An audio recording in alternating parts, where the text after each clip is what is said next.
whatever cannot be universalized, even in the imagination. So how does a lie undermine its own logic, break down its own internal consistency? We all know this story a little bit. We grow up with a story that teaches us this. Um, and there's sort of a debate within philosophy whether or not it's useful to think about these sort of very complex, detailed philosophical ideas through these simple cultural allegories. I think it's useful. This is the story of the boy who cried wolf, right?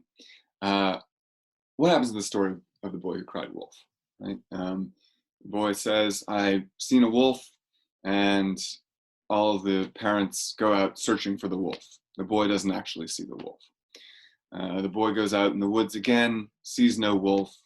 How's the story go? Sorry.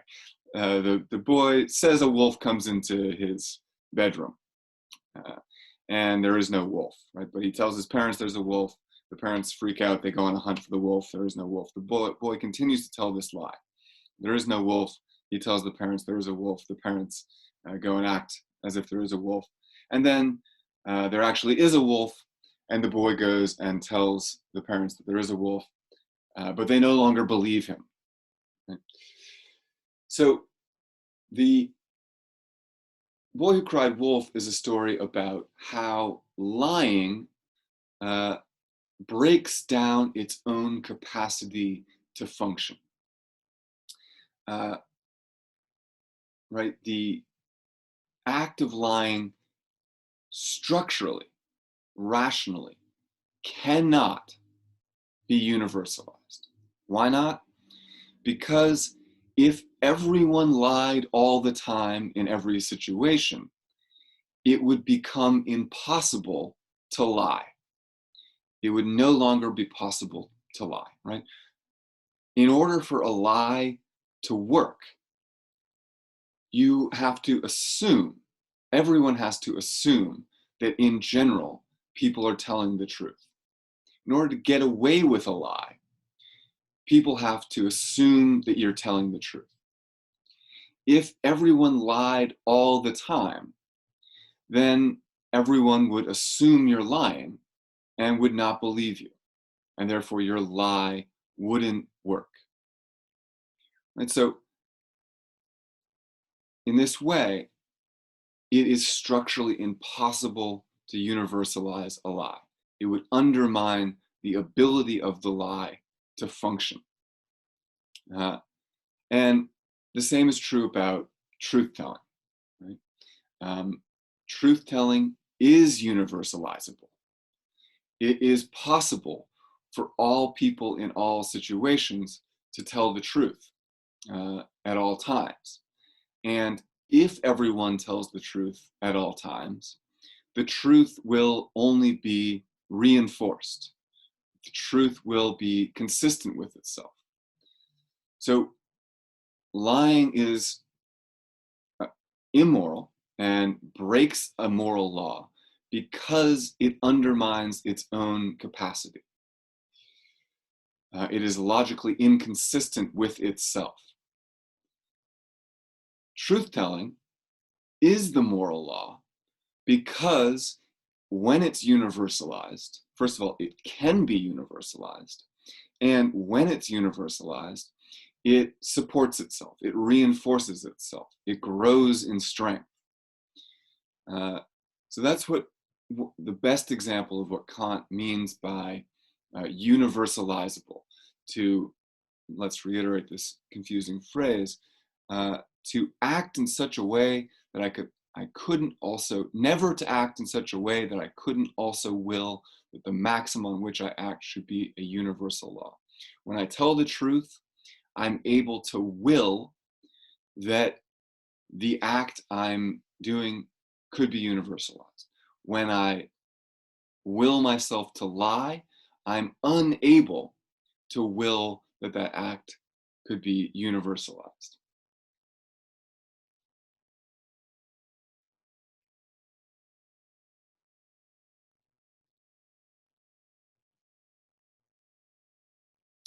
Uh,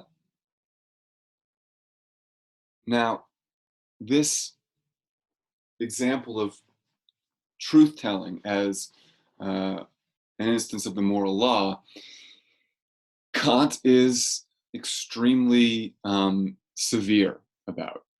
He really means that there is no situation in which lying is justifiable. He thinks that truly it is always moral to lie. I'm sorry, always moral to tell the truth, and always in every circumstance immoral to lie. Uh, During Kant's lifetime, there was a philosopher named Benjamin Constant who wrote a letter to Kant proposing the following scenario. Um, and he was asking about how strict this moral law really is. And it's very much like our example of the Nazis and hiding in the basement. Constant says, imagine that you have a friend, and the friend is being stalked by a murderer. And this friend comes to you and says, I need a place to hide. Will you let me hide in your house? You say yes to the friend. Um, that in itself is, as we'll see, a semi-moral act. It's not part of the moral law per se, but it's a nice thing to do. You let your friend come and stay with you. Your friend is able to hide from the murderer. Now, imagine the next day, the murderer shows up at your doorstep, knocks on your door and says, hey, have you seen your friend around? Constant asks, should you, in this situation, tell the murderer that you are harboring your friend? Would it be wrong to lie to the murderer in order to protect your friend? And Kant's answer is yes. Even in this situation, it would be immoral to lie. This sounds preposterous, and to many people, this is sort of a deal breaker on Kant's ethics. The fact that he takes it to this extreme, right? How can it possibly be immoral to lie in order to save someone's life? How can it possibly be that the moral law is more important than saving a life? What is the point of this moral law if we're going to allow people to die in order to follow it, when obviously it seems that someone is harmed much less by lying than by telling the truth? Right? Well, we'll see a little bit more about what Kant thinks the purpose of the moral law is in just a minute. But I think the first thing to say is, well, obviously, the reason why you would lie to the murderer is a hypothetical imperative. I do this in order to get that, right? I'm going to lie in order to save this life. And anything that is hypothetical in that sense can't be based in rational moral law. And therefore, it is going to be based solely in self-interest. I'm going to lie to the murderer because I like my friend and I want them to live. Right? It's nice to the friend, and who cares about the murderer? But all of that exists just in the realm of anthropology, in the realm of social relations, and is unrelated to the moral law. So just on structural grounds, Kant is going to say it has nothing to do with morality. But after we get through a few more examples of the categorical imperative, we'll talk about why he thinks, what the value of following this moral law actually is.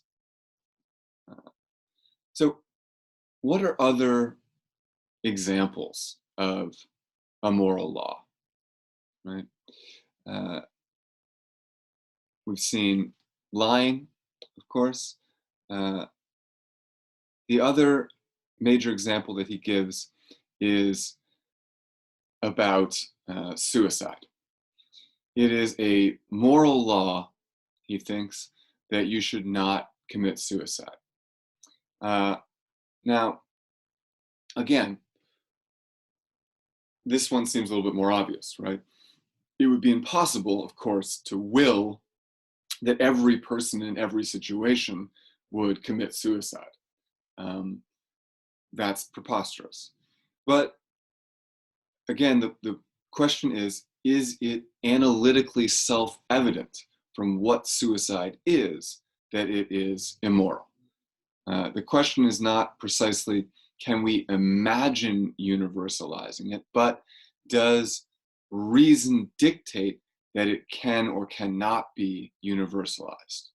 So just as the lie will end up undermining itself, erasing its own possibility. If I lie constantly, then eventually none of my lies are going to be convincing or be effective. The same is true of suicide. Kant says, what is the impulse to suicide? It is a desire, right? I desire to be out of pain. I desire for things to be different. Desire in itself wants something. It wants an object. It wants an end to pain. It wants a cessation, and the right opposite of pleasure of pain is pleasure. Suicide, then, as a desire that ends all desire, is self-undermining, right? It is inconsistent with itself. What Kant thinks is that the desire that leads to suicide is a desire for ultimately happiness and pleasure, and that suicide, therefore, is an act that undermines its own principle, which is desire. I think that's not as airtight and convincing an example as lying, but it's a similar logic, right? We can see the same kind of logic at work. Now,